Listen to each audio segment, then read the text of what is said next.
Hello. That was Glad very, to be back. that was very dramatic.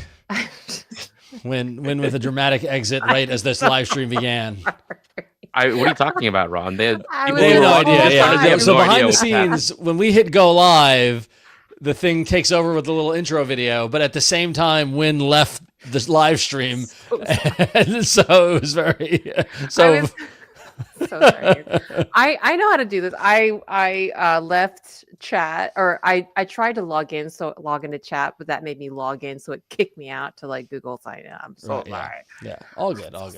It's amazing what we can do in a browser. Honestly, if you told me 10 years ago that we'd be doing this in a browser window, I would have laughed at you. I never would have thought this would be in a browser. Back when y'all were like using Skype and stuff. And can I tell you, like my entire podcast, I owe my entire podcasting career to Skype. If Skype did not exist, I would not have started podcasting back in 2005. It was Skype and these janky Windows-based audio recorders that recorded that like sat on top of Skype, and then thank God when I discovered Audio Hijack, like that made it so much easier, and used that for years. Oh my God, for years. Was afraid to stop using it. See, Mishaal, you don't know how lucky you have it now with what you're doing for the Android Authority podcast and this podcast.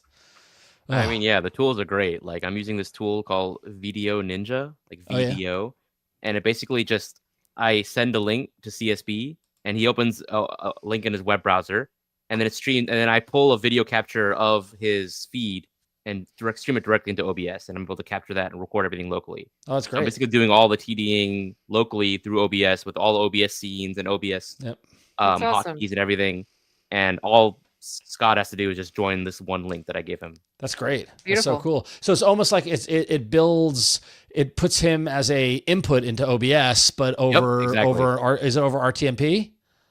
Yeah. Wow, that's amazing. That's very cool. That's very, very cool. Yeah, see, it's already like it changes, and it changes so fast. It's amazing. So anyway, welcome everybody. Happy to see you. Happy Tuesday. We are back for another week. Jason is off. Flo is off. The three of us are together. I'm looking forward to it. I will warn the live. See, there we go. Some clarification. It's not RTMP. It's WebRTC. There it is. Interesting. Thank you, Willie. That's awesome. I'll warn the live stream audience. I flew in on the red eye from LA last night. So I landed at 4:30 in the morning here in New York, and I've been going ever since.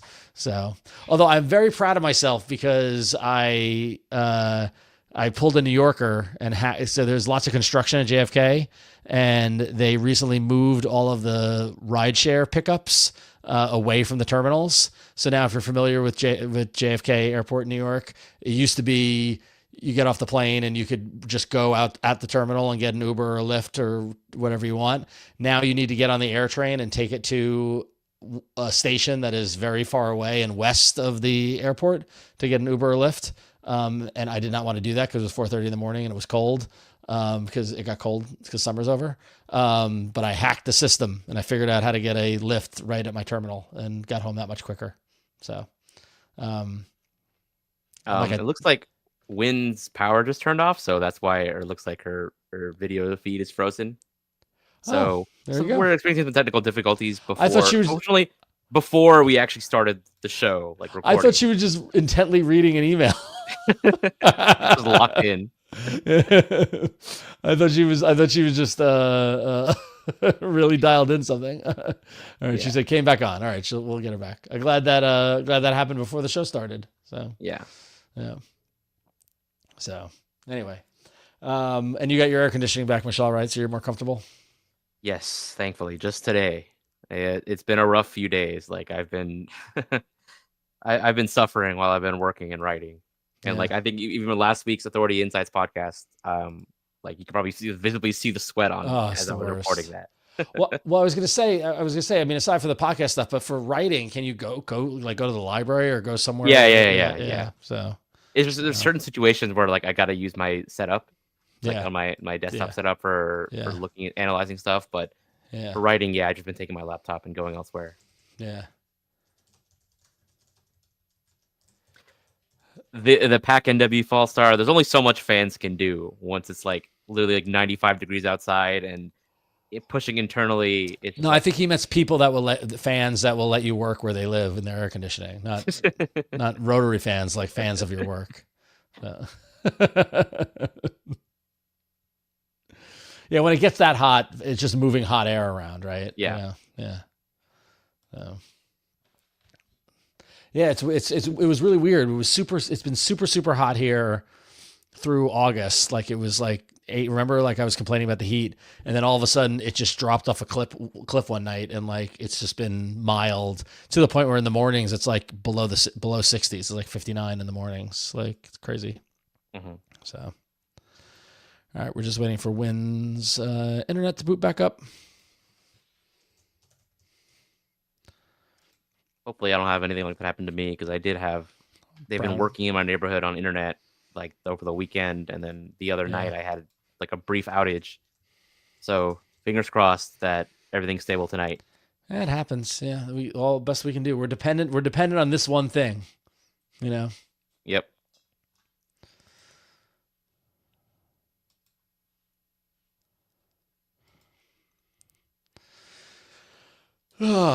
So how would you, as we prepare for the show, how would you rate the past week in the world of Android? Because we're always like, oh, it's been crazy, or oh, it's so dead, or whatever. So on the Android busy meter for you, was it? I know we're going to talk about QPR1. That always gets you busy. Like, but was it? How do you feel? How do you feel about the past week? The rollout of QPR1, the antitrust ruling, the side loading fallout, like it's been crazy. The past. So you're in it's been crazy. Is it settling down? Is it a little quieter? Or this week so far it's been a little quieter. Like on the obviously it's all the attention has been kind of siphoned to the iPhone side of things. Like all these companies are like, they don't dare to make major announcements right in the middle of Apple announcing their new phones, right? Because they know it's just there's a black hole, that is the Apple event that's sucking in all the media attention right now. Right. I completely forgot about that today, partially probably from my red eye haze, but yeah. Well, as a certified Android fan, I'll tell you that it was not very impressive. That is what I heard post it as well. So. Yeah. Yeah, it's interesting. I do wonder now, as we're getting into decade 2 of this world, like we're coming towards basically the end of decade 2. We're like knocking on the door of the third decade of this, which is crazy to think about, of smartphones and this kind of era of technology. Like it's getting harder and harder to replicate the magic of what once was. I mean, I think it's also just because people are expecting more. Like they want more than just iterative upgrades. Yeah, like the biggest upgrades on like the iPhone 17. The most exciting things are 256 gigabyte of base storage. Finally, which I mean that is good, right? Because it's going to finally push Google and Samsung to also move to 256 gigabyte. Right, but iPhone 17 also finally gets 120 hertz in the base model. Right, but like that's a thing we've had for years on Android, right? Right, and that's also something that, like, honestly, does the average user have an appreciation for? I mean, I think it'll move the needle. It'll finally get people like, for years you've heard all these like musings from the iPhone side of thing, like, oh, 120 hertz, nobody cares about that, nobody needs that, right? And now I guarantee you there's gonna be so many people who are like, oh my gosh, this new iPhone, it's so fast, it's so smooth, right? Like I didn't notice it before, but now I do notice it. There's gonna be a huge vibe shift in terms of people who used to not care about it now do care about it. I have a feeling that's gonna be that way. Hey, Wynn. We're on camera. Side view. All right, well, that's a good tease for what's to come. we should all do the show from our alternate cameras. Yeah, I mean, but that's the thing we wrestle with, and we're going to talk about it in this tonight's show, actually, because that's directly tied to the thing that we're going to talk about. Is where's the innovation, or where is it? But we'll save it for the show. But yes, it's my Balmer studio, y'all. All right. Welcome, Wynn. Well, it's good to be back. I'm so sorry. It's funny because like half my lights are on batteries, and half is not, and then it's sort of like certain things went out when the power went out. So I was like, very confused for about half a second. Sorry. It's all right. It happens. We're dependent on the internet. It's going to happen sometime. And electricity. All right. Shall we get into it? Let's do it. All right, cool. All right, Mishaal, I'm going to take you away. No offense. All right. And I'm going to... I always forget what I do. I'm going to...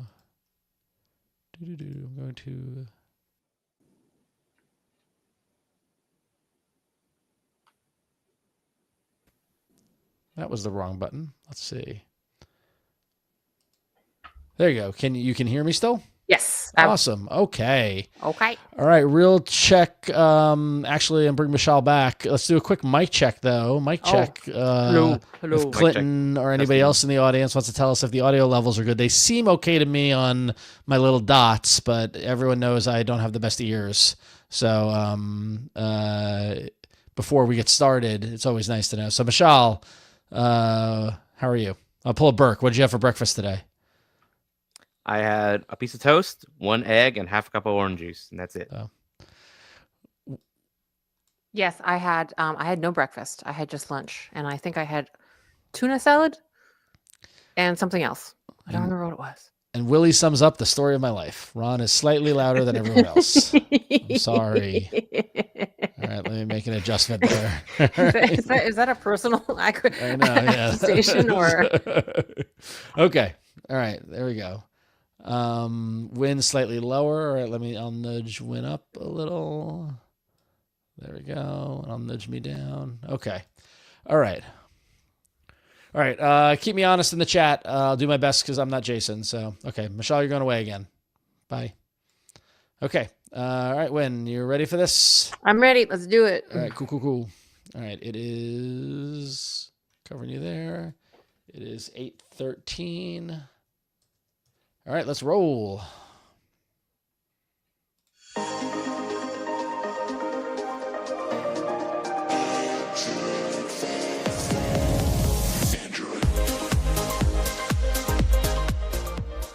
Welcome. This is Android Faithful, your weekly source for hardware, apps, news, not necessarily in that order, but often in that order or not.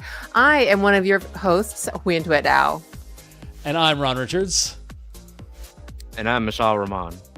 Hello, friends. How you doing? Hello. It's so good to be back. We are here in various degrees of summer temperatures and various degrees of internet connectivity. We're fighting the good fight the best we can, right? Yes, we are. We are. We were talking in the pre-show. I was quizzing Mishaal as to we need to come up with like an index number or a meter in terms of the level of craziness in the world of Android. So like on a scale of 1 to 10, you know, when things are super crazy, when it's like Google I/O time, things are like a 10 or whatever, when things are dead or whatever. And so, Mishaal, you thought it was still pretty busy, but things are quieting down this week. So if you had to give it like a Richter scale number, how's the world of Android this week? Well, the thing is, a Richter scale, Ron, is logarithmic, you know? So, like, if I give something an 8 and I give Google I/O a 10, am I saying Google I/O is, what is it, 1,000 times more intense? Well, 100 times? 100 times. Just say yes and. Just roll with it. Improv. No, Ron, you have to use words correctly. I feel like right now it's a little busy, but it's not too crazy. It's like a 6 or so, right? Would you think? Or this week, right now, yeah. Yeah. The last week and a half have been crazy though. Yeah, we're coming off of the crazy time. Yeah, so, but that didn't stop Apple from making an announcement today. We're going to talk about that. We got a lot of stuff to talk about actually today. We got some spicy stuff to talk about too. We do. Right? It just occurred to me that I forgot to say that our news, hardware, and apps come from Android. Then I guess I omitted that on purpose or subconsciously because we will talk about Apple a little bit today. Right. It's funny because the Android is implied in the title of the show. Yes, I did say Android Faithful. I did say that part. but yeah, no, we can't. Some people in the audience think we should never talk about Apple, and I just think that's just not possible. Like I think we have to acknowledge it in some way, shape, or form, right? So 100%. Like we are not as separate and as different as the platforms can be. We are certainly not, so shall we say, divorced from each other in terms of ecosystem and impact, and like the impact that the world has on us and the ecosystems have on each other. So exactly, tis fair. And I always say, you keep your friends close. And your apples closer. And your apples closer. Yeah. All right. Well, we're going to get into the news, but real quickly, wanted to give a little bit of a tease to all of you folks out there. We got another bonus episode coming your way later this week, in fact. So you want to keep an eye out onto your RSS feed or onto the YouTube channel. Coming this Friday across the general feed, Jason and I sat down with the new CEO of Beeper, which is a company wholly owned by Automatic, the folks behind WordPress and Pocket Cast and things like that. We talked to Kishan Bagara, the new CEO of Beeper, the all-in-one messaging app platform. We talked about his taking over the role from friend of the show, Eric Migakowski, which I probably mispronounced that. I always can never pronounce Eric's last name. Came close. Mishaal, you're snickering at me. Mijakovsky. I was close enough. But taking over the role from Eric, we talked about the drama with Apple and the DOJ and governments and government regulations, and he gave us a little hint of what's to come. Not only from Beeper's announcement earlier this summer for the new product, but we talked about what's to come from the future Beeper. A lot of talk about messaging in general and openness, and as you can imagine, a very hot button topic. Really great conversation. So keep an eye out. It's going to be out this Friday. Patrons, we're going to give it to you a little earlier, actually, on the patrons only feed. So keep an eye out for that very soon later this week, and we hope you enjoy it. We got such great feedback from our first bonus episode last month with about Material 3 Expressive. We said, let's do another one, and we're going to try to do these more often. If you guys want them, we'll keep doing them. So if you have topics you would like us to interview people about, write into contact@androidfaithful.com and make requests. Let us know if there are people or topics that you want us to talk to, and we will try to make all your dreams come true.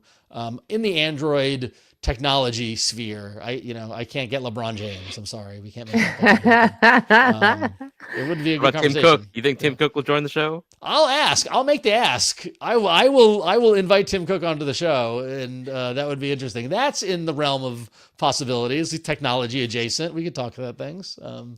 So we'll see. Mishaal, if that's your dream, I'll do my best to make it come true. So. All right. That said, so with that, so keep an eye on your feed. It's coming later this week. With that, Huyen, why don't we get started on this week's news? Yeah, and so we love numbers around here, and we love talking, surprisingly, in a fun way, about year-over-year growth. So the big news is, especially before we get into talking about the other side of the aisle, is that Google Pixel is now the fastest growing premium smartphone brand in the world. Now, this comes from Counterpoint Research. We reference their research and insights very often. And so in regards to growth, so that is like kind of in percentage shipped increases year over year, Google Pixel is the fastest growing segment. So within the first half of 2025, compared to the first half of 2024, the premium smartphone market as a whole grew by 8%. And this has a lot to do with different factors, including that word that I learned was a real word last year of premiumization. So the premium smartphone market has grown roughly 8%. So that this is kind of like coming off of several years of us talking about how the market slowed down quite a bit because of the pandemic and other socioeconomic factors. But the last year or two, we've been seeing that the market kind of recover. And again, so this is kind of a big deal for the premium segment, the most expensive phones. And I forget exactly the cutoff for premium, but the very expensive phones the whole market has increased by 8%. So also keeping in mind that generally the first half of the year is not the biggest when it comes to premium smartphone shipments, but regardless, to not like kind of bury the lead anymore, Google's year-over-year percent growth rate for the first half of the year is 105%. So Google has now taken the number 5 slot in the terms of the top 5 brands in market share of the premium smartphone market. So in premium smartphones, Apple is still number 1 with the biggest slice at 62%, but their shipments went up by 3%. So again, a smaller kind of year-over-year percent growth rate. Number 2 is a name that is very familiar to us in the Android sphere. That is Samsung. They are second place at 20% on the back of an 8% increase in shipments. And then the other 2 that round out the top 5 are Huawei and Xiaomi that saw bigger jumps in shipments year over year at 24% and 55% respectively. And in terms of total share, though, again, Apple's the biggest in a huge slice at 62%, Samsung a second at 20%, Huawei and Xiaomi at 8 and 7%, and whatever the math on that leftover is, Google Pixel. So in terms of like the raw percentage of the market, yes, Google is not a big percent at all, but 100% growth year over year, or 105% growth actually year over year is huge in terms of just growth. I don't know, what that means for the future, but certainly the success of the Series 9 has a lot to do with it, as well as, and we can debate on also how much value that perhaps AI first devices and AI features are bringing to these various brands. But there you go. I mean, it is interesting because it's like, obviously, we were looking at an article from 9 to 5 Google where, it's saying, Google Pixel is the fastest growing premium smartphone brand in the world. And like, technically, yes. But when you look at that graph and you see just the massive market share of Apple at 60, even a year over year decline technically of 3% from last year being at 65% in 2024 to 2025 at 62%, it's still, the majority of the marketplace is Apple. And then there's that like very tiny sliver of green at the top of the graph that represents Google now. So it's like, it's great that it's growing, but it's still like a drop in the bucket. It's like, is it even a percent yet? I was trying to find the numbers. Most of the focus was on the year over year growth. So I couldn't find the exact number, but I swear it was like 0.8% of the market. And that's like the overall market. So the premium, this is also just premium segment, by the way. The overall market, it is a little more, I'd say, evenly divided, with Apple taking up less, like not that big of a percentage. But yeah, it's yeah. I will say, like, it kind of validates the feeling that I've gotten where like I just keep seeing more and more Pixels out in the wild. Yeah. And that may be just because like the camera bar is so recognizable that like I can instantly tell that's a Pixel from other devices, but like it feels like they're getting more and more popular. And I think that does have, and I think the reason probably has to do with a lot of the fact that, Google is a very recognizable brand. They are actually available in stores, which is something that is not something you can say for a lot of other brands that have yet to penetrate the US market. So, and I think they are starting to provide a viable alternative in many people's minds to Apple and Samsung and their duopoly. I will say 2 observations that I can share with that. One is that in the eternal fight of the movie pre-show, how many ads do you see in the movie theater and all this sort of stuff? I've been going to the movies a lot this summer, and consistently, at least at AMC, they put a commercial in the middle of the trailers, and it's a Pixel commercial. So like Google spending the money, they're showing up. Secondarily, I was in Los Angeles this past weekend, and in fact, if I sound a little hoarse or tired or whatever, it's because I literally just flew in this morning back from LA to New York, so I'm a little weary-eyed. But an indicator for me, Mishaal, similar to what you mentioned, seeing phones in the wild, I rented a car, and invariably I always add my phone to the car so I can use Android Auto and navigate around, and usually the rental car is filled with other phones that people didn't delete when they were turned in. And it's usually like iPhone. This time around, I rented a car, and it was an honest to God, like 50-50 mix between iPhones and Pixels. Oh, wow. And in Los Angeles, we're not even talking San Francisco, in Los Angeles. And there was a Pixel Fold in the list. Someone had rented the car and had a Pixel Fold and had paired it with the rental car before me, which I thought was fascinating. And I did wonder, like, because whenever you pair your car with a phone, that's like you give it your contacts and messages, and I'm sure everyone just says yes, yes, yes, right? So I wonder how many of these people had dumped all of their contacts and messages into these rental cars. I never do it, and whenever I return the car, I always delete my phone out of it, and I delete everything. So if you rent a car and you pair your phone, make sure you delete it before you return the car. But anyway, I was shocked to see not only like lots of Pixels in that list, but a Pixel Fold. I thought that was really cool. The off-topic thing I want to say was, like, my husband is a very wonderful, good citizen and deletes everybody's phone because he figures, I do too, actually. I sit there in the In-N-Out parking lot and I do that. Just like, all right, y'all. And just to kind of pile onto the previous one, and also to echo things that folks in the chat, like Willie, are saying, that I've definitely been seeing an uptick on Google Pixel commercials, specifically on TV. Foosball, American football, just started this last weekend, and those Pixel commercials were definitely there, and definitely, obviously, I don't know. I kind of like have wandered off during, I wandered off to get a snack during commercial time. Came back. Well, this is a dang Pixel commercial. You could tell from like 2 seconds. Like, yeah. Yep. So they are putting the money in for what Indeed. it's worth.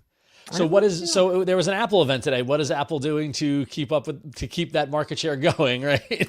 Yeah, well, and this is where we need to talk about the other side of the aisle. And I think the best one of the things that was announced was the iPhone 17 Air. And I think rather than us necessarily going into depth about it, I think you all should go to androidfaithful.com and see the wonderful analysis by our Florence Ion about what the iPhone 17 means in regards to this new segment of our beloved smartphone ecosystem / world, and that's like the slim phones. So the iPhone 17 Air is obviously going to be competing with the Samsung Edge, and I think what is important is not for us always to kind of like go in just words, go tit for tat with Apple, but to see what is it that makes each experience successful and what is worth not necessarily copying, but I think especially for OEMs to take lessons from about what do consumers actually need and what are we responding to. And I think what we really need to be paying attention to, especially as consumers, not necessarily as like green bubbles versus blue bubbles, but what we as consumers should be demanding from our OEMs in terms of features, or I guess demanding with our money, is the core experience, because obviously these thin phones will always have trade-offs. And so there's tons of different areas where they could trade off, whether that's the cameras, whether that's the battery, whether that's the processing power, everything else. And in order for us to, and it's not just enough for something to be thin, it still has to be a good experience. So I think Flo has a really wonderful and very valid analysis of what the iPhone 17 as kind of like the second comer to the thin market has to bring, and why Samsung should actually pay attention, because it's not just important to maybe necessarily be the first person with a thing, but maybe the person with the best version of that thing. So yeah, please go to androidfaithful.com and check out Flo's article. And yeah, like I know y'all, sometimes some of y'all don't like it when we talk about the other side, but I think for all of us as consumers, sometimes it's good to see what everyone has and see what there is, what we should have and what we could have. So. Yeah, and I think I agree with you. I think I'm always, while I forgot that Apple had an event today, I went back and saw what was announced, and you look at it and you try to see, and we always do we had that, and they stole that from this, or look to see what we're going to steal from them. But it's good to know what is out there with every manufacturer to see what is all available in the marketplace. My wife is an iOS user. I'm, technically a product manager at a mobile company that is developing an app for both platforms. So I need to be aware of what the capabilities are in iOS just as much as they are in Android. So it's relevant. It's absolutely relevant. And I think Flo had a really interesting take on it, and competition is good for whether we like it or not. Yes. Pushing each of the companies in different ways and having that tennis match happen and go, oh, you did this with your thin phone, we're doing this with our phone, and you're doing this with AI, we're doing this with AI. That is good for the consumer ultimately. So 100%. Yeah. And I definitely think we're going to see a lot of these trends, a lot of these things that Apple is doing now, we're going to see them make their way over to Android devices, like the 5G in the Apple Watch, for example. That's the first 5G in a smartwatch. We're probably going to see that in Android Wear OS watches soon. 256 gigabyte base storage on the iPhone 17. Finally, we're probably going to see that as the base for all Android phones, because we still have 128 gigabyte on a lot of devices. So it is still worth watching what they're doing just to see what Android manufacturers will eventually copy. Some good, some bad. Yeah, exactly. Amen. All right. Well, so what is Apple going to copy from Android 16, Mishaal? What's the latest? Well, Google finally released Android 16 QPR1 alongside their September Pixel drop. And this is the big Material 3 Expressive update that you've all been waiting for. So if you've been on the holdout and you've been wanting that big UI overhaul, it's finally arrived with this latest update on Pixel phone. So Material 3 Expressive completely overhauls the UI. It changes the quick settings, the lock screen, the notifications panel, the status bar, and all sorts of areas. It adds background blur to the quick settings panel, the notification panel, the lock screen key guard, the app drawer. On the lock screen, you also have a more compact layout where notifications can be minimized by default, excluding the live updates. On the settings page, you have more organized and more colorful home screen on the settings page. In the quick settings, you have a bunch of new features that allow you to resize quick settings. You can more easily add and remove quick settings by tapping a single button in the edit page. The edit page is more organized. In the wallpaper and style app, you have a reorganized the picker app that kind of separates them into separate tabs. And you have a redesigned volume panel that kind of tweaks some of the bubbles around, some of the sliders around. They're no longer as bubbly. They're more kind of thin rectangles. All sorts of UI tweaks here and there, including some, subtle animation changes, like when you swipe away notifications, you have this bouncy animation. And, there's all sorts of things you'll find as you discover, as you play around with it on your own phone. The other big highlight feature that Google actually didn't talk about in his own blog post is the desktop experience feature, the desktop mode.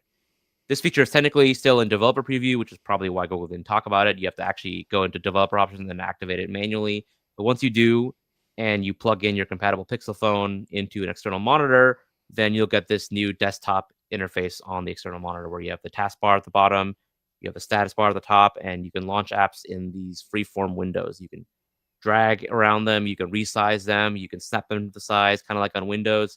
There's still a lot of features that need to be added to make this something even close to like Windows or Mac OS, but it's a good, promising first start, and hopefully something that Google continues to iterate on with upcoming releases. And then you will have a whole bunch of other features besides those two big ones, including Auracast support, which is Bluetooth LE audio sharing. That feature is finally available for Pixel phones.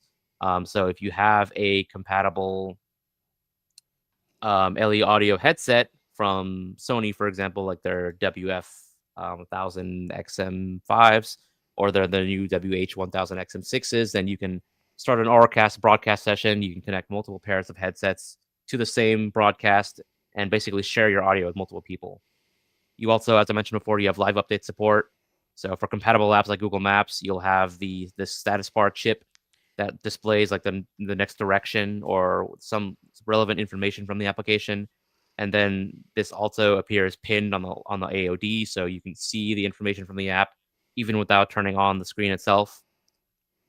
And then you have a whole bunch of other smaller changes. So for tablets, you have a taskbar overflow button that allows you to quickly open previously launched applications. You have a new shortcut for pinning and unpinning applications. You have a new 3-finger tap gesture for touchpads. You have a redesigned recent screen where instead of this hidden menu that you have to access by long pressing the app icon, it's now a more accessible and visible drop-down menu. You have more space in the Pixel Launcher for your apps because they shrunk the at-a-glance widget at the top. They redesigned the call notification chip. They've added a new magnify keyboard option that allows you to use a screen magnifier on the keyboard, and just a couple of other smaller stuff. So there's a lot of changes in this big Android 16 KeyPad 1 update. It kind of feels like that this should have been the Android 16 update. Like if you were expecting Android 16 to be a big update, this is probably what you were actually looking forward to. Like this definitely feels like the proper Android 16 release. This seems like a lot of the meat that should have been in Android 16 on the rollout in August. And I wonder why stagger it, or what if it was just not, I mean, because we're not that far off from the Pixel 10 launch. I mean, it's only a couple of weeks, right? So it was, what do they call, what do we call it? And it was just a fast follow. Fast follow, yes. Yeah, right. So I'd be curious what the justification or what the mindset is around holding this back until September versus, I guess it probably was a chicken and the egg kind of thing where they couldn't do it for the August Pixel drop because the phones weren't out yet, right? And I guess it might have just been a logistic sequencing thing, Mishaal. Do you think it was that versus not being ready? Like, is really like a week or two of readiness make a difference, or? Well, I mean, Android is a quarterly release cycle, right? So either they released all this stuff in September or they released it back in June and they just weren't ready in June. Yeah. Especially with their new phones, because they generally have tried to time these bigger Android releases with their Pixel launches. Yeah. Can I tell you, just not to quickly diverge, but that at a glance widget is driving me bananas because I think it's so cool and has so much power. And I swear to God, and I told you this when I got my Pixel 10, the day I got the Pixel 10 in the at a glance widget, I got the Met score and I thought it was the coolest thing ever. And I've never gotten it since then. And I went down a rabbit hole of like, how do I get whatever? And everything I turned up was that it's an experimental feature that hasn't rolled out yet. And I was like, so how did I have it that one day? Like, did they put it out and then pull it back? Like, it's almost driving me crazy. Yeah, it's probably exactly that, like an A/B test that you got for one day and then it got disabled because we're not ready to roll it out yet. But I want it. I want. I was like, that's exactly what I want. It was giving me the content that I on a glance want to see what the score is, and I want it back. I will say that now that I'm on One UI 8, and I'm enjoying the live notifications with their little kind of like little tabby thing, and I can hit like, and I'm a Washington Commanders fan. Yep. I was like, oh, this is delightful. Like it really, I'm sold. One UI 8 and Samsung. Like that's pretty awesome. Yep. Not to be like nanny boo boo. I got my score and you didn't, but like, yes. And Ron, speaking of getting the content that you want, we have some good news, a follow-up to the side-loading news, which has kind of like every single day I see people complaining about it. They're like, oh, Google's killing side-loading. We won't be able to, Android is no longer free. We won't have the apps that we want. So some potential good news is that Google has confirmed that you will be able to sideload applications through ADB, their Android debug bridge, which is it's supposed to be a tool for developers, but it is not very difficult for regular users to get a hold of. Yep. But at the same time, it is enough of a burden that I can see a lot of casual users who might otherwise be tricked into installing malware, sideloading malware, would be put off from having to use ADB. So I think this is a nice compromise. Like power users, it is not very difficult for you to figure out how to install and use ADB on your PC. And even then, there are even tools that allow you to run ADB commands on your device. So even then, you could work around the whole PC, the necessity to use a PC. So that is a silver lining in this news. And another piece of news is this newsletter that I wrote over the weekend. Sorry, I just wanted to quickly add. Talks about a bit more into how Google might actually implement this sideloading restriction. It turns out they're not going to be doing it through Play Protect. Instead, they're building this new system service called Android Developer Verifier. And this article that I wrote kind of dives into the implications of Google taking these enforcements out of Play Protect and putting them into a dedicated app, like why they might want to go through with this kind of approach. Right. And I mean, it's interesting in the whole sideloading debate and battle or problem, because you're right. This is a, for those people who want to sideload, it requires a certain amount of skill and knowledge and expertise. And you would assume that safety comes with that knowledge and expertise, because if you know how to use those software packages, then you're most likely going to protect yourself from malware. I guess the flip side of that would be someone who doesn't have that expertise, who still wants to get it and tries to learn that, and then do they put themselves in a position to do more harm trying to sideload going down this route than not? Is that something that could happen? I don't think so, but you tell me. Like, can you potentially cause more problems by using ADB if you don't know what you're doing? I think that was always true, to be honest. Yeah, that's always true. Yeah, because there's a lot of things you can do with ADB privileges that you can't do with regular app privileges. A lot of destructive things. Yep. Well, I guess we'll see. So educate yourselves, I guess. Yeah, always educate yourself. Read RTFM. Yep. So it's definitely something to look out for, but it is a silver lining. That's nice to see. Yeah, 100%. All right. And then I saw this article in the news, and I had to bring it to the show to talk about, because I just thought it was so fascinating, so interesting, and kind of somewhat up our alley. And Mishaal, we were actually talking in the pre-show before we started the show on the live stream. We were talking about, it kind of freaks me out to realize that we are knocking on the door of starting the third decade of smartphones. If you use the rollout of the iPhone as the real kind of, flag marker in the ground of this era that we're in, and that was 2007, right? So here we are in 2025, right? So in 2 years, it'll have been 20 years of smartphones, and Android, following behind the iPhone a little bit. And there's a lot of, not impatience, or Mishaal, I don't know, you put it in kind of better words, but kind of expectations of users when new phones are announced. And there's always a little bit of disappointment when Apple has an event and it's like, oh, that's it. Or there's, iterative updates on the Google side, and it's like, oh, well, it's the same camera thing, or it's the same kind of thing. I've complained a lot about the phones look the same, and where's the innovation and that sort of thing. And there's a certain amount of sameness as it coming from this market that we're in. Well, another user out there in the world felt the same way and decided to build their own Android phone because they felt that modern devices are boring. And I saw this and I just went, oh, this is just too cool, right? So, so I saw it over on Android Police, and they actually referenced a piece over on Android Authority that picked up the YouTube video that someone, YouTuber by the name of, and I had it and I lost it, a YouTuber by the name of Marcin Plaza published, where they built their own phone taking a BlackBerry Q10 keyboard and a Galaxy Z Flip 5 screen and merged the two together, which is just fascinating.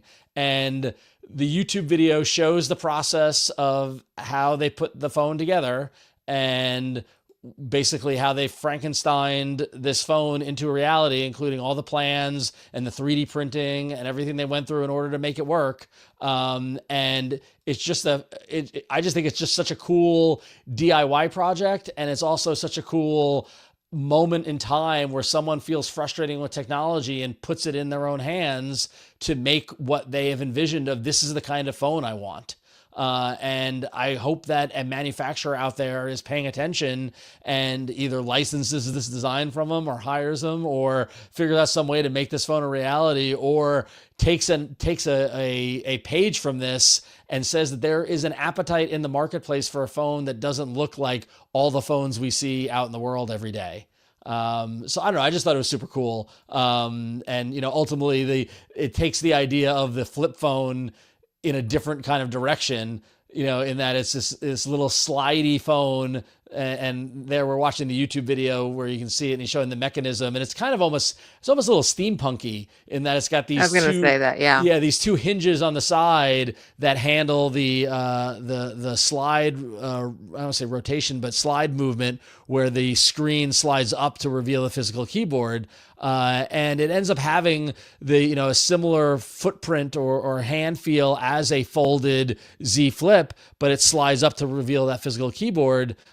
Similar in a way that the Clicks looks like with a fold with the keyboard underneath it.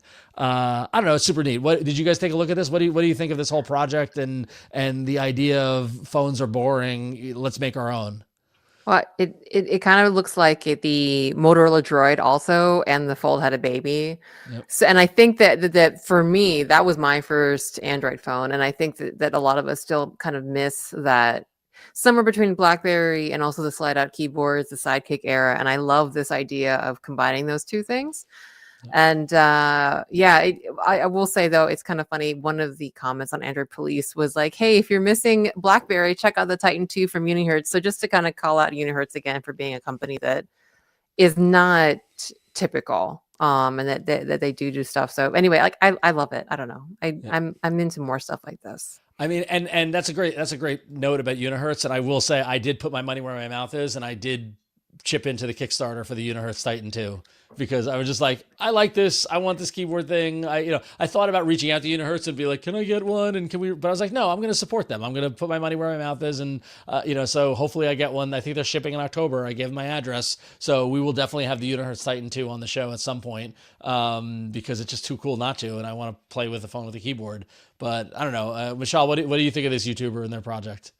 I mean, I think it's a cool idea, like taking existing phones, kind of Frankensteining a different form factor out of the original component. Like, I especially like the fact that, since they're using existing devices, they don't have to like combine anything of their own, which would be incredibly difficult. Like actually making their own phone from scratch would have been like a million times harder, especially including the fact that the software too would also be a very difficult prospect, considering the develop it from scratch. They wouldn't be able to get a lot of stuff working because they wouldn't have access to the same things that companies who are officially buying the parts from the manufacturers would have access to. So it's a very clever idea to create the kind of device that they want from existing off-the-shelf parts.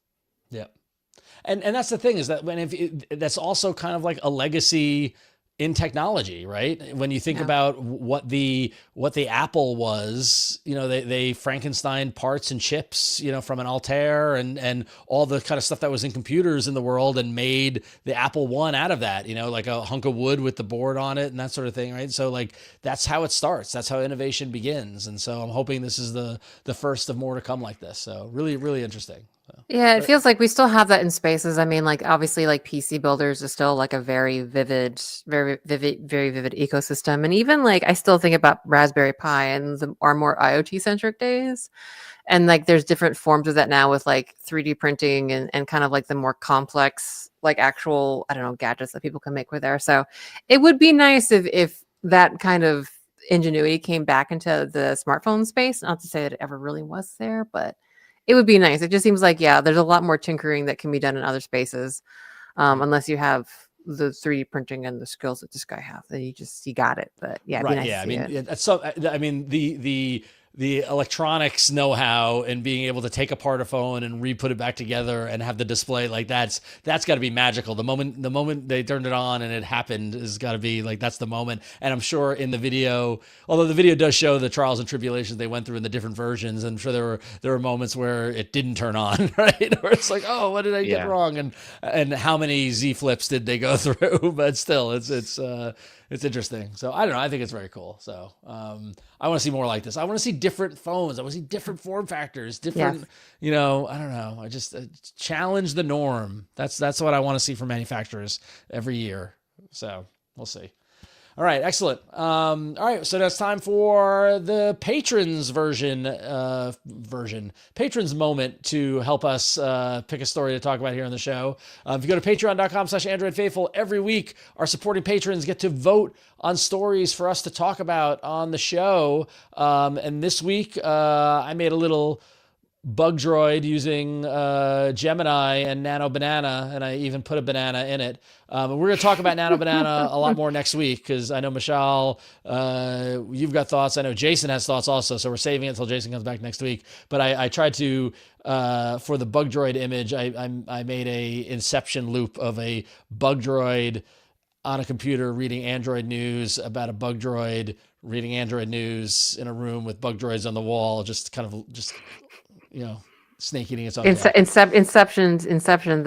out of it. And what I liked was that this bug droid on his desk has little vinyl figures of bug droids like we do, so it's like it was very realistic in that regard. But Gemini leveled up with his image generation stuff. Pretty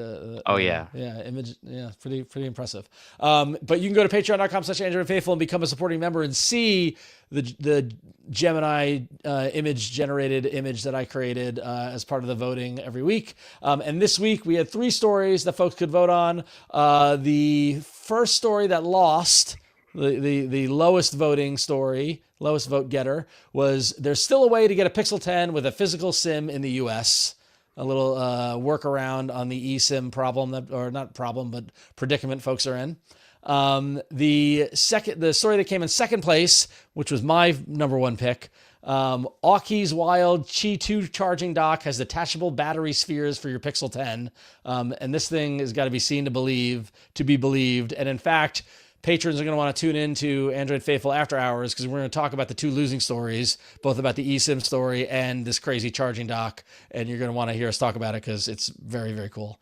But the winning story was a story titled over at Android Authority, in fact. And this was a patron submitted story, in fact. And it was, I uninstalled all button mapper apps for my Google TV, and you should too. And basically Rita over at Android Authority wrote an interesting article diving into Google TV once again, and basically identifying the fact that the button mapping apps on Google TV drag down Google TV's responsiveness noticeably. And we all know that the Google TV device has a limited amount of memory. I often, in the previous iteration, the Google TV with Chromecast dongle, I would find myself deleting apps that I didn't use because I felt the app was sluggish, and I didn't use a button remapper, so that I didn't run into that, but I definitely felt the sluggishness of eating up too much of that memory. But folks do use button remapper apps to kind of take control of that remote. And as Rita was trying to, troubleshoot why Google TV was sluggish, looked into the fact that the button remapping was the source of what that sluggishness could be, and the fact that it relies on the accessibility service to listen to those interactions with remotes and then override that action and do the adjusted action from the remapping. And though all those little actions were just enough to make the Google TV, become totally sluggish and unresponsive. So the recommendation here is to uninstall button remapping apps and stop using them. And that turned it around and made it more responsive. Mishaal, is this something? What do you think of this? Is this something that was a surprise, or do you think that this makes sense, or what's your take on that, on this whole? I mean, I don't think it's a surprise that uninstalling this will improve responsiveness. I think what's more of a surprise is that this is something that you install thinking you're going to solve a problem, right? Like you hate the Netflix button on your remote and you want to launch YouTube instead, or some other application. But like, you don't really think about the implications of how it works and how that might impact the performance on your device. So you kind of have it installed, it works as expected. You kind of like dismiss any initial performance issues, and then years down the line, you're like, why is my device so slow? You don't really put two and two together until much later, and then like, oh wait, it might just be this app that I installed years ago. Right. So it's kind of like that. It's probably like an aha moment, like this is what's been causing issues on my device. Like, I think that's the real surprise one for a lot of people. It's like, wait, maybe it was this app all along. Right. And not to dismiss the app. Like, it's not the app's fault. It's doing what it can. It's the only way that it can to actually do its job. But, it's just unfortunate that it has to resulted in this loss of performance for a lot of people. Yeah, and it's funny because it's like it used to be. I mean, everything you do and everything you install it's the way I look at it, it's almost like taking a withdrawal from a bank account, right? Like everything has an effect, right? Mm-hmm. And I love troubleshooting because you subtract, you add, you like, okay, let me stop this and then see this. And it's easy on a computer because you can look at, like, I'm here on my MacBook Pro and I can pull up the activity monitor and I can get data and see what is taking up cycles. I can see, okay, that's got a memory leak or whatever it might be. But on a Google TV, you're kind of blind, right? You kind of don't know what is so you're kind of just taking shots in the dark and saying, maybe it's this, maybe it's that, and so having the intuitiveness to be like, oh, button remapping, let me take a look at that, and then that having be the culprit was kind of lucky too. So. Yeah, it's dangerous. I mean, it's great that Android is so flexible, but that can come at a cost too, right? Yeah. So, excellent. Well, go to patreon.com/AndroidFaithful. You can sign up there. You can vote every week on the stories that we post up every Monday for voting, and you can become a supporter of the show. We thank everybody who supports us. In fact, I want to thank our loyal patrons, Bader and Jim Abraham, who are loyal patrons that we're thanking this week for supporting the show, coming on board. We couldn't do it without you. And don't forget, when you're a patron, you get access to an ad-free podcast feed. You get access to the Android Faithful After Hours, our bonus content show, where we talk about the news stories that didn't make the cut in the regular show. And you get, early access to our bonus interview episodes. There's merch. People are getting mugs. So many people got mugs. People sending in pictures of their mugs. If you got a mug, send in a picture. We want to see it. Email that at contact@androidfaithful.com. And we thank everybody for their support. Excellent. All right. Well, that's going to wrap it up for news. We're going to take a break and move on to hardware in a moment. All right. So big day for big week for Samsung again. I feel like we just had a big week for Samsung. We did, and they kind of snuck in like yet another kind of sort of unpacked event, like a virtual unpacked thing, where they announced the fan edition, the Samsung Galaxy S25 FE last week, on September 4th. So this is the fifth of the FE phones, and I kind of liked how Sam Mobile called them flagship adjacent phones. Adjacent because with the fan edition phones, there are always going to be some trade-offs. And I think it's not unfair to call the S25 FE also another phone with some trade-offs. There are some improvements over the S24 FE, and maybe some places they could have done a little bit more, but there's a lot that's the same. I mean, like I could run down the spec list, but I think some of the things to really point out is that they have improved the processor a little bit. The asterisk on that is that the S24 FE had the Exynos 2400. I always got to do the Sean Connery Exynos. So the Exynos. So the S24 FE had the Exynos 2400E. So that was an underclocked version of the Exynos 2400, which is the processor on the S25 FE. So there you're going to find better performance there. There is a slight increasing of the battery capacity from 4,700 milliamps to 4,900 milliamps this year, which doesn't seem like a lot. But I think what is worth noting is that the fast charging has not quite double, but pretty significantly increased from 25 watts to 45 watts this year, 80% faster charging. You've got a higher resolution front camera, a 13% larger vapor changer. So Samsung says that, which will bring better thermal management.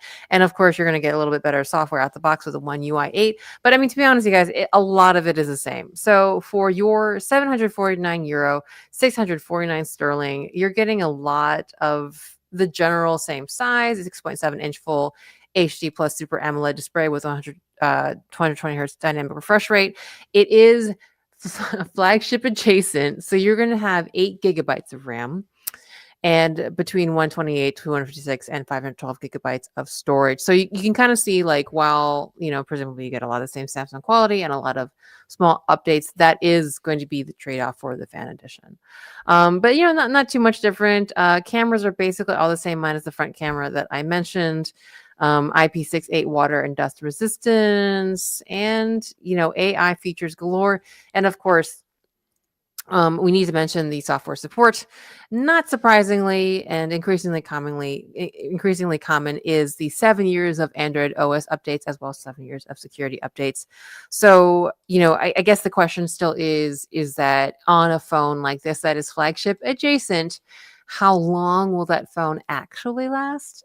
Will it last for 7 years? Even, despite getting updates, will the hardware last? But I mean, you're definitely getting quite a bit for your money. And again, flagship adjacent. So just like everything else, trade-offs. I don't know. What do you guys think? Okay. Yay? Nay? FA? I wanted to make a pun about the FE, but I can't. It's just a week.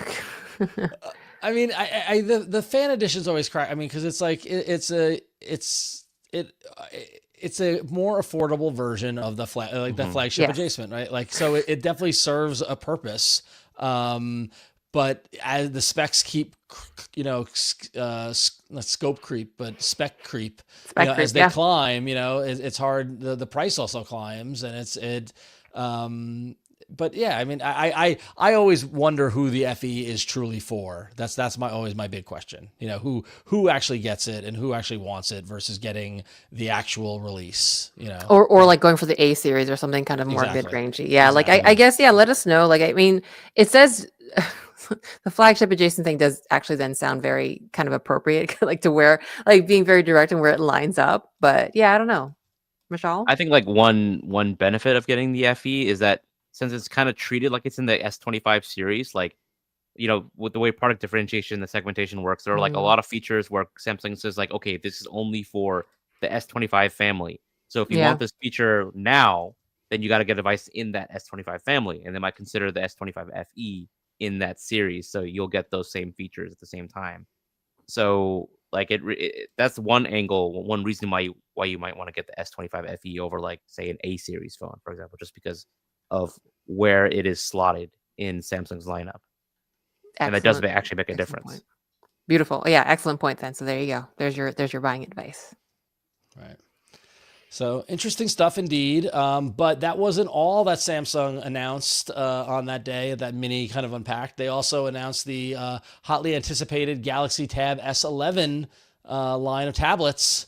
So they had the Galaxy S Tab S11 and S11 Ultra. Their new line of really sleek, very thin, exciting tablets. And for those of you who were dismayed at Galaxy Unpacked back in July at the lack of the S Pen, do not worry, because the S Pen is back and alive, but available in the tablets. The hexagonal S Pen is alive and well and available with the Galaxy Tab S11, which I thought was very funny for whatever reason. I don't know. People love that S Pen. But yeah, so the Galaxy Tab S11 has got an 11-inch AMOLED display, and the Galaxy Tab S11 Ultra is bigger at a 14.6 inch WQXGA Plus panel. And both tablets are much brighter than the previous Galaxy Tab S10 series, and they actually get up to 1,000 nits in the high brightness mode, and up to 1,600 nits for HDR content. And the panel supports up to 120 hertz variable refresh rate in the display, which is pretty great to see.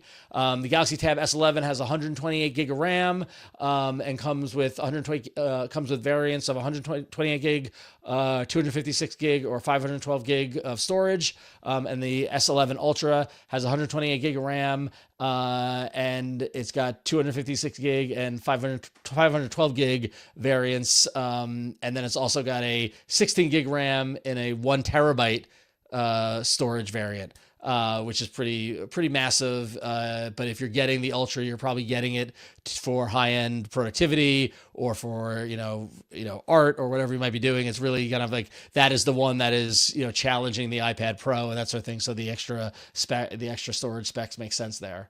Obviously, they're all running Android 16 with One UI 8.0 on top of it.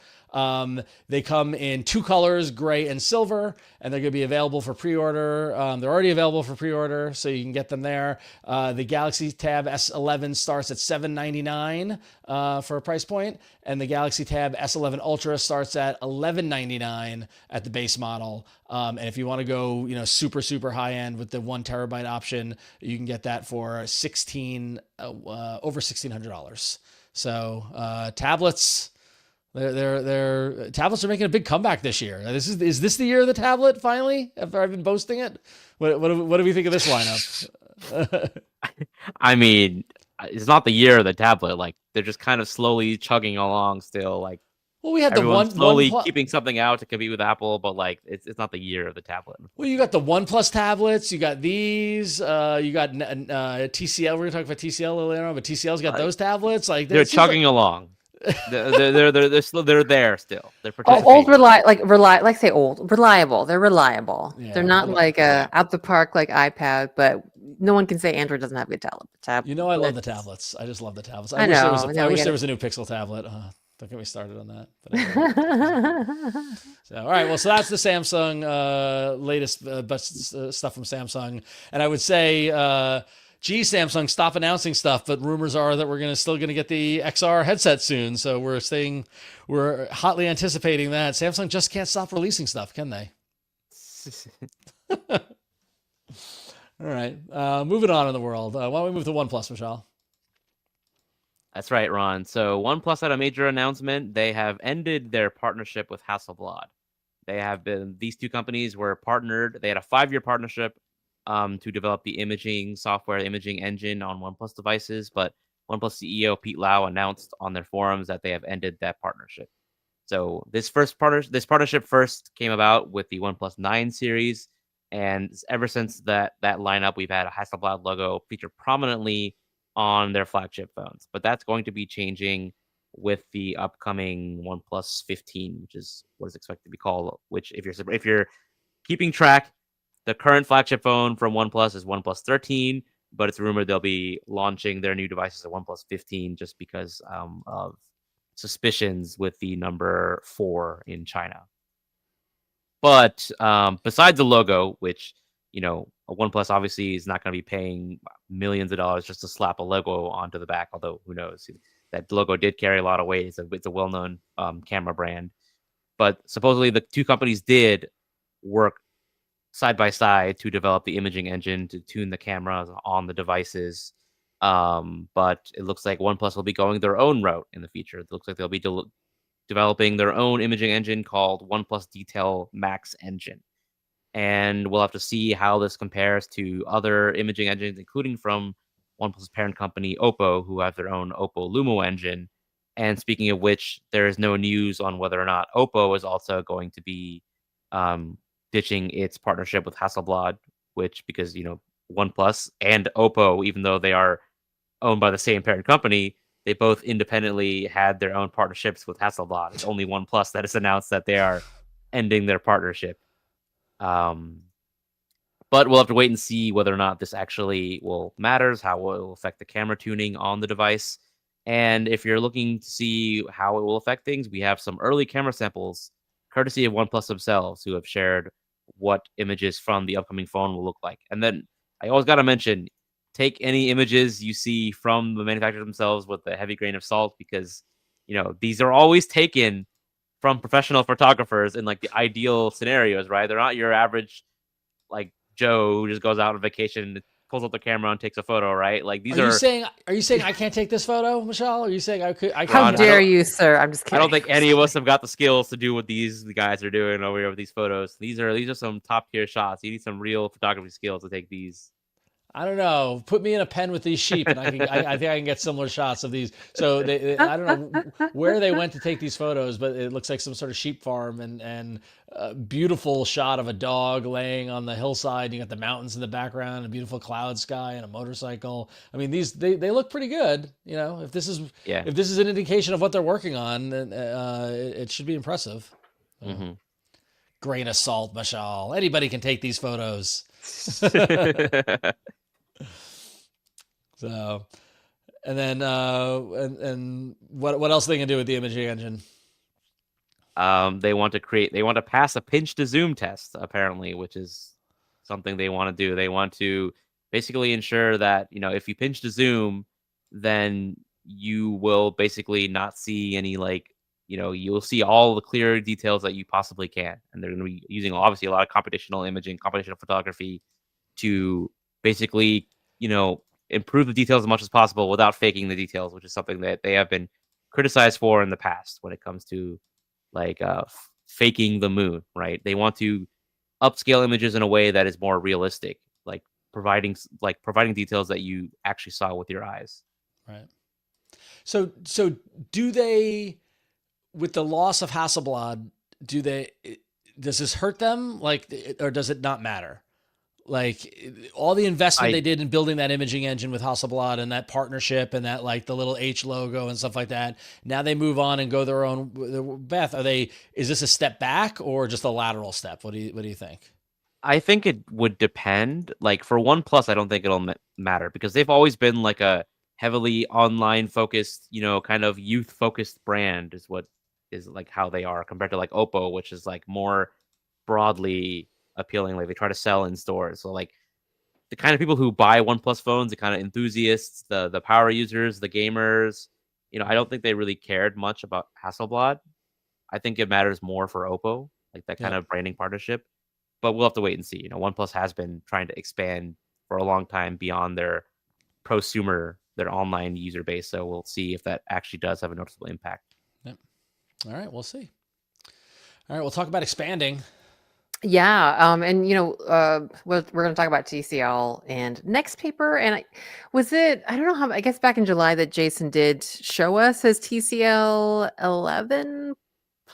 Am I right? Am I wrong about that? That tablet, that was so cool. Tablet. Yeah, that one. Yeah. Yep. So TCL, for all of you that don't remember, their big selling point is next paper, and TCL's next paper is very much in the vein of, I know like Jason and I are both e-ink fans, but the general idea of blue light purification is what I'm seeing written here, but just general ideas of like detoxing, reducing, like whether it's for your mental health or even just eye strain, kind of providing alternates to, the blue light emitting screens that we generally, sit ourselves in front of. And Jason had talked about a tablet version or a tablet with the new Nextpaper 60 Ultra, which is the new Nextpaper 4.0, rather, which is their kind of latest version of their kind of almost quasi e-ink, more paper-like experience. Well, to go along with the 11 Plus, which is a tablet, they announced the Nextpaper 60 Ultra at FIFA last week. And so this is a smartphone. It is rocking a MediaTek Dimensity 7400 processor. And I mean, what phone would be a phone in 2025 without Ron or without, sorry. I was like, did we lose Ron? But no, you're TDing. I'm right here. Without no less than 3 cameras in the back, with a 50 megapixel main camera, a 50 megapixel telephoto with 3x zoom, and an 8 megapixel ultra wide rear camera. It also has a 32 megapixel front camera. It does have 12 gigabytes of RAM, which is expandable up to 24 gigabytes. So you can expand an additional 12 gigabytes of RAM with up to 512 gigabytes of storage. It has a very decently sized battery at 5,200 milliamps with 33 watt charging. So it takes about 90 minutes for a full charge, they claim. And of course, even in a phone that is meant to help free you of blue light and help you digitally detox, what phone would be a phone in 2025 without, say it with me, everybody, AI? But TCL hopes that this AI will help you hopefully read and write more in a distraction-free way. I'm not gonna. I do like TCL a lot, so I'm not gonna like poke fun at them too much. But I do question that a little bit. But hey, maybe prove me wrong. And also something to note is that I think they're trying to use AI as part of more like what I always thought of and as the primary use of like machine learning and AI is to help kind of adapt, being able to understand patterns and like kind of like routines. And hopefully this AI will help you adapt to and kind of digitally detox by providing you warmer tones at night to help with sleep. The price of this phone is not flagship adjacent. It's solidly, I think, mid range at $581, 499 euros, or rather, sorry, it's 499 euros, which would translate to us folks in the US to $581 US. I say that because it launches in September this year, but in Europe, Latin America, and Asia Pacific. So not for us folks. For all of our family and friends over in Europe, Latin America, and the Asia Pacific region. The optional accessories include a T Pen. If you're missing your S Pen on your phones, your Samsung phones, you can get a T Pen over on TCL's Ultra, and you can get a mag flip case. So to go along with that, because we want to have fun digital detoxing for the whole family, there's also the Nextpaper 5G Junior, which comes in at 249 euro. This is meant to be a phone for teens that also has kind of digital detox features, as well as a watch for kids as well, which again is kind of meant to provide that utility, but to not, kind of bring all that digital baggage onto our kids, at least not just yet.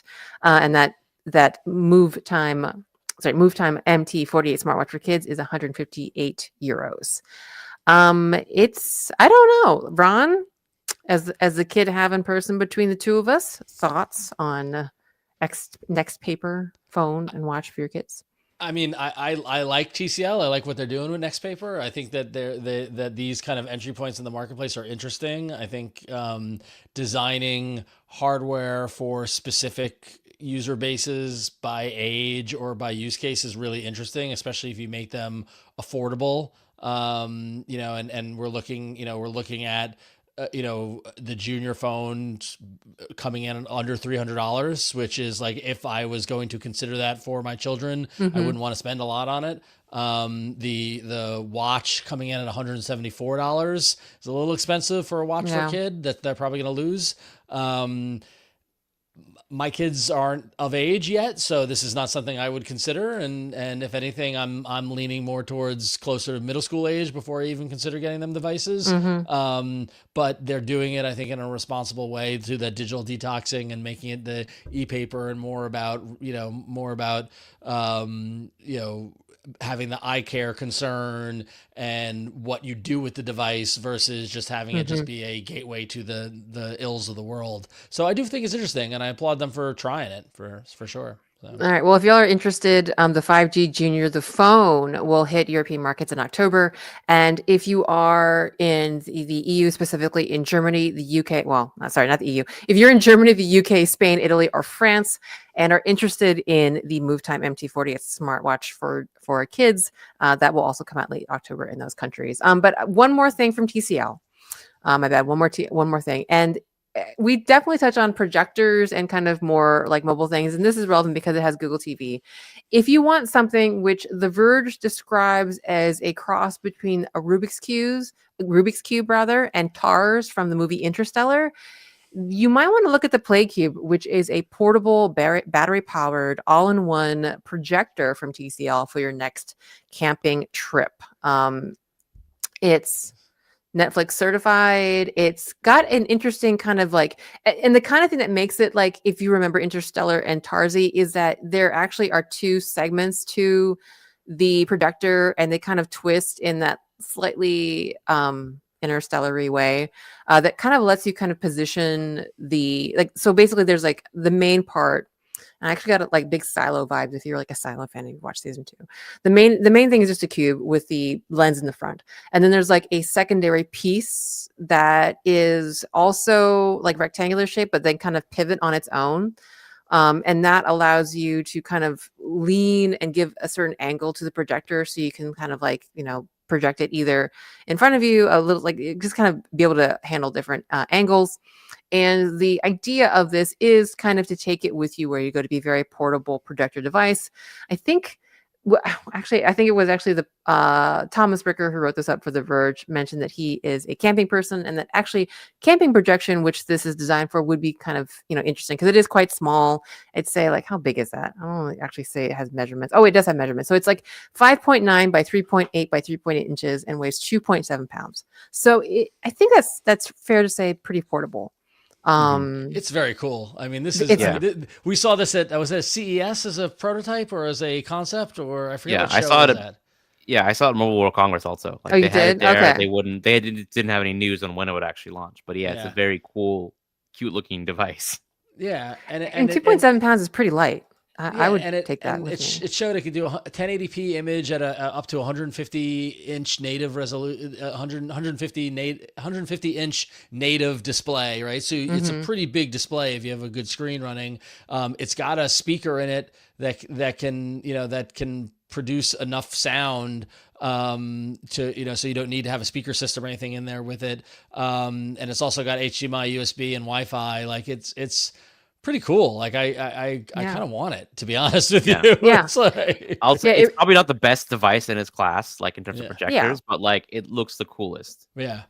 It is a little expensive though. I believe the price is 799 euros, which is for us in the US $930. So you know what I mean? Like I think there's an argument to be made there whether it's worth the money, but in and of itself, it is pretty dang cool. It does have a Courage port, by the way. It has a 3.5 millimeter audio jack. And it is running at 26 decibels. Like the noise of the projector is 26 decibels, which is that loud? I'm not good with measuring those. Is 26 decibels loud? That's y'all? a good question. Let's less than 26 decibels. Is that? I don't know. Is 26 it's not, right? decibels loud? All right. So Gemini says, no, 26 decibels is not considered loud. On the decibel scale, it's a very quiet sound. For context, a whisper is typically around 30 decibels. A normal conversation is between 60 and 70 decibels, and Ron's voice is about 85 decibels. Gemini didn't say that last part. That was just me. So a sound at 26 decibels is often described as being similar to a very quiet room or the rustling of leaves. Okay, there you go. So we let us know if you think $930 is worth it for this, but it's quiet, it's light, it's compact, and it can produce a pretty large, fairly high fidelity image. I mean, you're paying for the cool factor of the look. So yeah, 100%. Sometimes you do that. It's okay. So excellent. Well, thank you, Huyen. We're gonna take a quick break again. When we come back, we've got some spicy apps news to talk about and some heady emails from you, the audience. So we'll be back in a second right after this. All right. Coming up real quickly. I was all set to make fun of the Daily Hub feature on the Pixel 10 as I've been playing with my Pixel 10 Pro. Every day it says, Ron, your briefing is ready, your digest is ready. And it's just a mishmash of not good content. And then all of a sudden, I saw that Google's pulling Daily Hub on Pixel 10 to get it to work better. And so if you're not familiar with what Daily Hub was, the idea was that Gemini on your phone would, use its AI wonderment to take what it knows about you from your calendar, from Magic Queue, from all of your conversations, from other things you're doing on device, and give you kind of a morning, afternoon, and evening digest to kind of guide your kind of day based on your interests. And every day I tapped it, it was just laughable.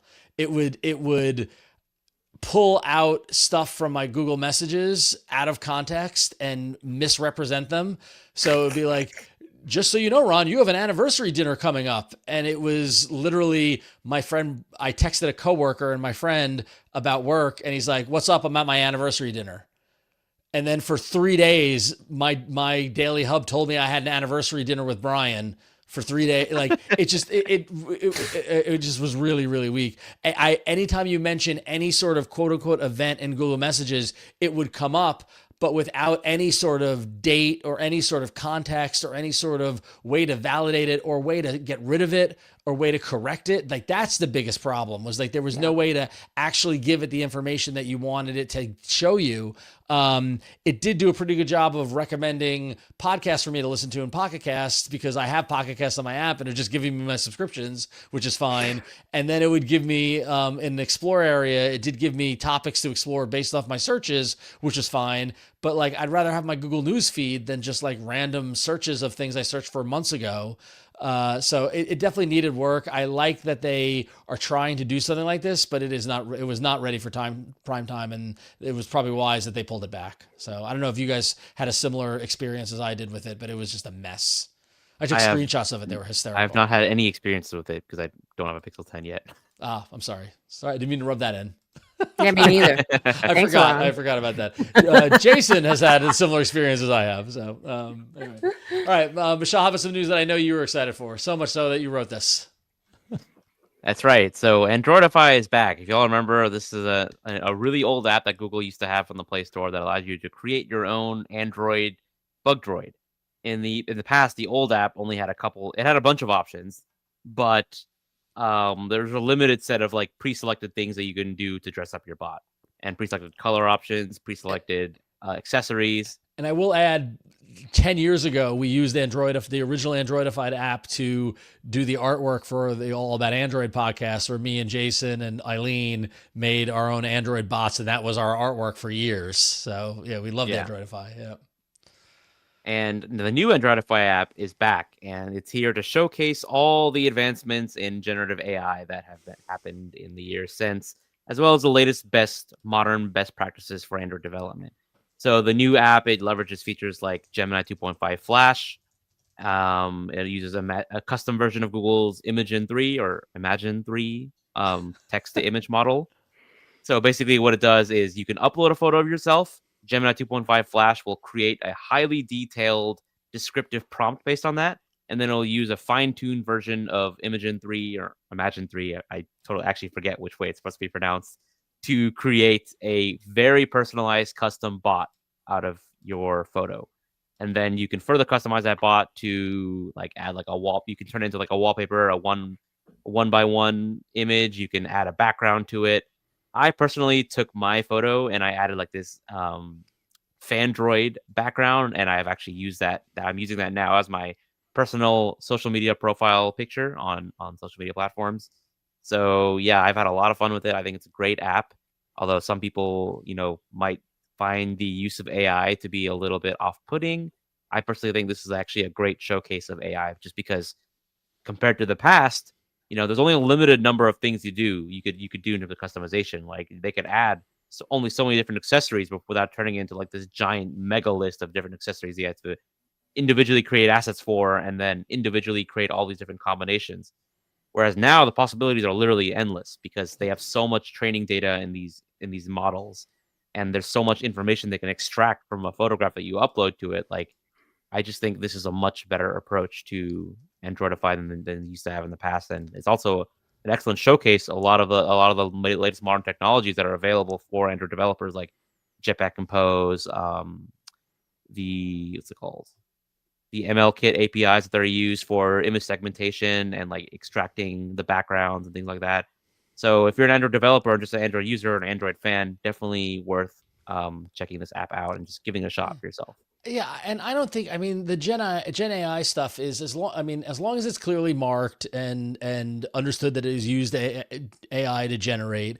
And this is like the kind of fun thing that it is made for, right? This is like you're like, Mishaal, you're not gonna illustrate a children's book with Androidify images, although you could. That would be an interesting use case where you could tell a story with Androidify images. That'd be pretty neat. But that's actually a really good idea. But regardless, I think that this is to your point, it's a great example of using the technology in a fun way that kind of supports the community. So I think it's cool.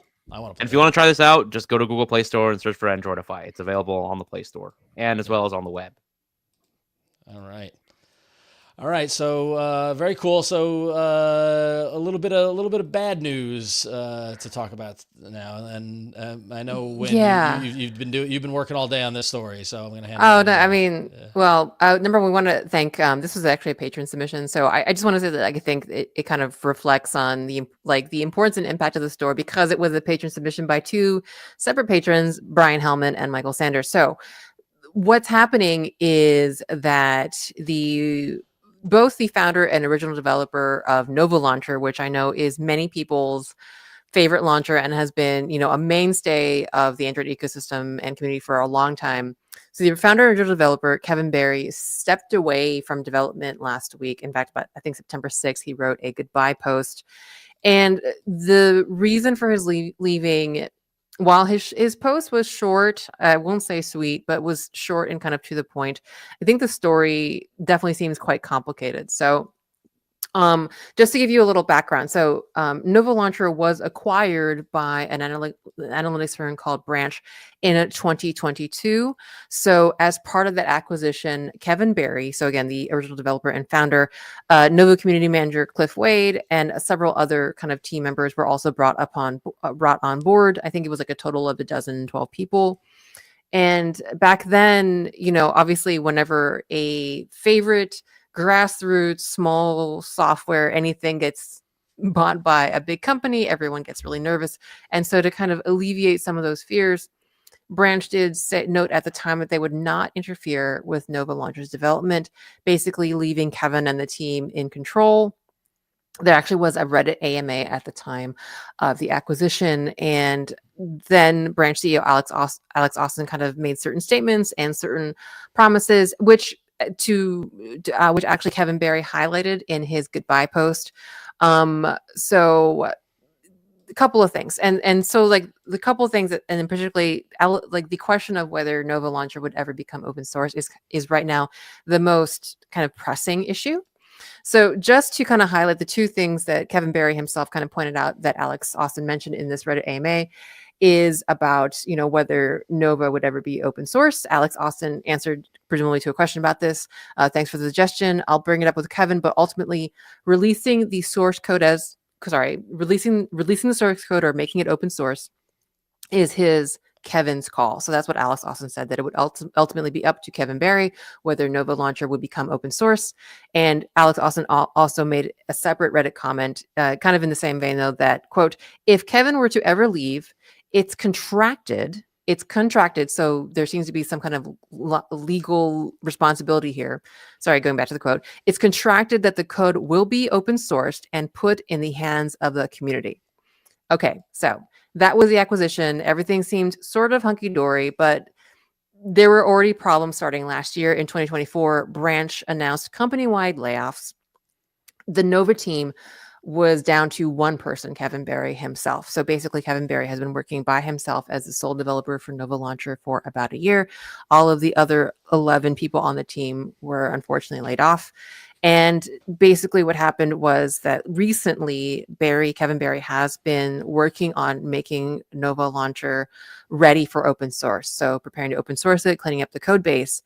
However, and it seems that Branch ultimately had asked Kevin Berry to stop both development and his open sourcing efforts. And so Kevin Berry has left the company, and that's it. That's all we know. There hasn't been any official announcements about, Nova Launcher closing down or anything, but the fact that the sole developer has left, and the fact that, they asked him specifically to please stop working on open sourcing it is, I mean, to understate it drastically, not good, not great. And I mean, I think the thing that needs to be highlighted is that, number one, it does seem that there's some kind of like legal responsibility, and there was something in the contract that it was supposed to be open source, but yet they seem to have told Barry to stop doing it.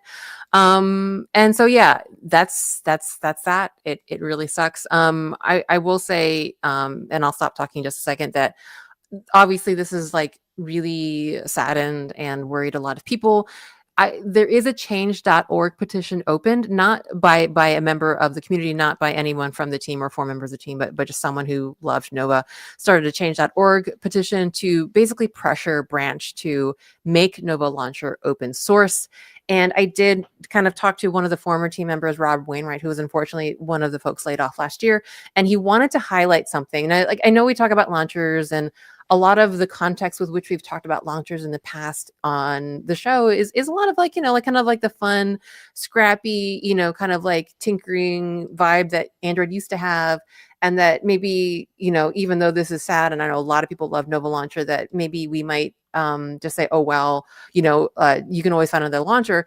But I think Rob was really moved by a comment that was left on the org petition about kind of the role that Nova Launcher played more broadly. And it was a comment left by Sala in Istanbul. And the quote said, and Sala says, "I'm the co-founder of Accessible Android, a global community where blind and visually impaired Android users come together to share their experiences. For us, Nova Launcher has always been the most reliable choice for both customizability and accessibility.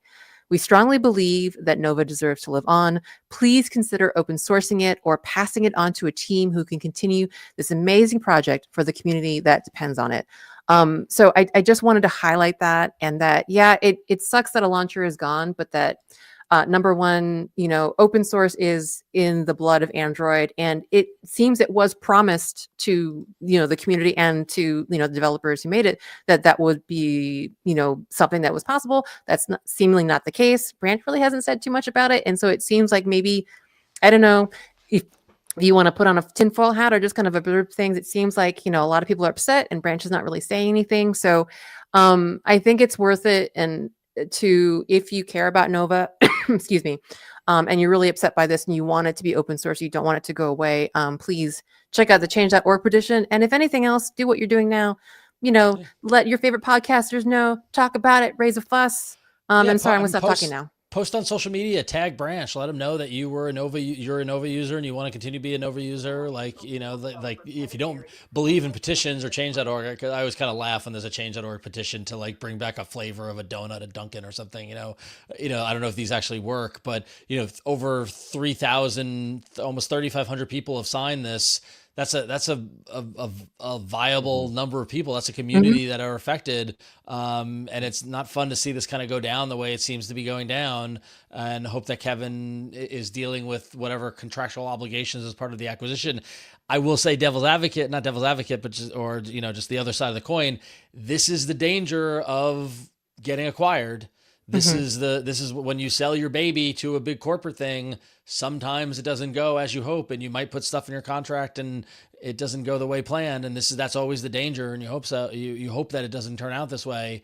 And maybe Kevin goes on to do another launcher that's even better than this or whatnot. But I think that quote that you shared was absolutely amazing. Nova has had such an impact in this community. And in fact, that's a great segue to the impact it's had on our community, right? When, we actually slide right into our emails this week, right?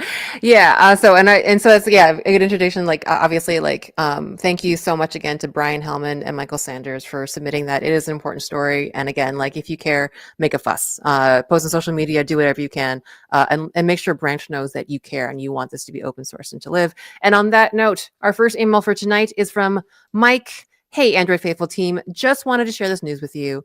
I have been using Nova Launcher since my very first Android device, the Samsung Galaxy Note 2 in 2012. With each new cell phone, Nova Launcher has always been the very first app I installed. I hate to see it eventually go. But on the positive side, Samsung One UI has much improved over the years, especially when paired with Good Lock. I have been using Samsung One UI with Good Lock on my Samsung Galaxy Tab S6 Lite, the 2024 one, and like it. Signed, Mike Sanders. So yeah, I yes, definitely speak up for Nova Launcher, but I don't know. Yeah, I don't know what to say. Yeah, One UI is pretty good. I do use Good Lock for what it's worth. It's kind of like a bunch of extensions you can add on. I forgot what I use Good Lock for, but there are options. I mean, that's Android. So we're going to put a link to the change.org petition in our show notes. So if you're interested in, if you can't Google search and find it yourself, if you need to find it, go right ahead and you can get it there. And you can get part of the effort in there. But if you are using Nova Launcher, hold on to it. Doesn't mean Branch hasn't announced that it's dead. They haven't removed it, right? They haven't. Hold on, Ron. I do want to add something, like, as a consequence. Branch they haven't announced that Nova Launcher is dead, but as a consequence of literally the only developer leaving the project, it is not going to be maintained anymore. No. And with the pace of changes that Google mandates on developers, there's a very, very real possibility that something will break, something that needs updating, and no one will be around to fix it. And in that case situation, it'll just be removed from the Play Store, or worse, it'll just stop working for many people. Right. So, and you can't. This is not something you can just bring a new developer on easily and work on. Yeah. Not at all. It'll be developed for over a decade. Yeah. There's so much institutional knowledge that has been built up that is like only available with a couple of people who have been working on this kind of project for so long. Yep. So like, if it doesn't go open source, and Nova or if Branch doesn't sell it off to some other company or sell it back to Kevin, like, I think there's a very real possibility that Nova will just stop working or just die. Yeah. So if you do care about the app, then you should probably consider signing this petition. Yeah, sign, make a stink. Thanks, Mishaal. No, that's a really good way to highlight it. Also, by the way, they still have a Discord. I want to mention that Nova Community's Discord is still up, and I know Rob is still active in it as well. So yeah, also, like, I don't know. Maybe if you want to help or support them or just show your support, you could even see maybe even ask them what else they can do, what else you can do to raise a stink. I do miss the days of just randomly installing launchers and just be like, I'm going to try this one for a week. Like, I kind of settled into just accepting the status quo, and Nova was at the forefront of that. So yeah. Good times. But all right, well, there you go. All right, well, thank you, Michael, for writing in. Mike, for writing in about that and sharing that story. And we got more emails coming at you next week and next week's show. So tune in. We got a particularly spicy one that we're going to talk about next week. But for now, we're going to wrap it up. You can send in your emails to contact@androidfaithful.com. We love to hear from you. And I think that's going to be it for this week, right? All right. Well, we are here every single week for you, most weeks anyway. And sometimes we bring you some extra stuff from us, our hardworking folks. One of the hardworking men in Android news is Mishaal Rahman. Mishaal Rahman. I just called you by your full name. Mishaal, tell the people what you're working on. I am working on keeping up with the bi-weekly Android releases that Google keeps pushing out. They got new betas, they got new canaries. So if you want to follow me, you should do so if you want to find out what's happening in the world of Android, because there's a lot of new features that Google is constantly working on, and I'll never stop posting about it until I have to go on vacation or something, which is seemingly never. So, all right, you're never gonna get the rest, Mishaal. So no. Well, someone who hasn't quite rested today is Ron Richards, who flew on a red-eye flight and did all the hard work that he does every year to be with us today. Ron, with whatever energy you have left, what do you want the people to know? Yeah, no, just follow. I got no work to share. I'm working very, very hard. I will have stuff to share very, very soon. But I do have fun stuff to share, and you can follow me along on social media at RonXO. Most active on Instagram. You can follow me on Instagram there, and in fact, you can see why I flew the red eye, because I was in Los Angeles to see Oasis at the Rose Bowl. That's me and my friend Jen. But yeah, it was a good time, and I took some truly god awful photos with the Pixel 10. The AI, the Gen AI zoom did not do very well in darkness and from very far away, but the shots from my seat were pretty decent, so that was all right. But yeah, you can see there, it looks okay on your phone, but when you look at it on a screen, it looks pretty bad. But that shot was pretty cool. There was some neat stuff. The full moon over the Rose Bowl, watching Oasis play in LA was pretty neat. But yeah, it was a good time. So you can go to I posted a video today too. You can see that. You can go to Instagram at RonXO. You can check it all out there. So. All right, and as for me, I'm an Android developer. That's my full-time job. It's my day job. I talk about stuff I do for my job, not specifically, but generally. And you can find my talks and associated code at my website, rahmantyping.com. I actually haven't really done much on social media, but Queen Code Monkey is me. By the way, in case you did not have enough Android faithful yet, if you become a patron, you will get access to our after hours show, which is coming up next. And you can hear us talk about things like that Aoki really crazy Q2 charger, I can never pronounce that correctly. Qi2 charger that Ron mentioned, or if you really want a physical SIM back in your Pixel 10, we're going to talk about all that in just a few minutes. We're going to talk about the Samsung Trifold. We're going to talk about the Google Nest leak. All right, there's some juicy stuff in the after hours this week. Look at all that stuff you get in after hours, and if you really want that, go ahead, support us at patreon.com/androidfaithful, or go directly to our website, androidfaithful.com. Is that it for this week? Yeah, we gotta get to after hours. So and we gotta eventually get to dinner and sleep. But that's it for us this week. Podcast publishes every Tuesday evening. Subscribe androidfaithful.com. Write in contact@androidfaithful.com. We will be here. We love you, and keep being, I don't know, Android faithful. Love you guys.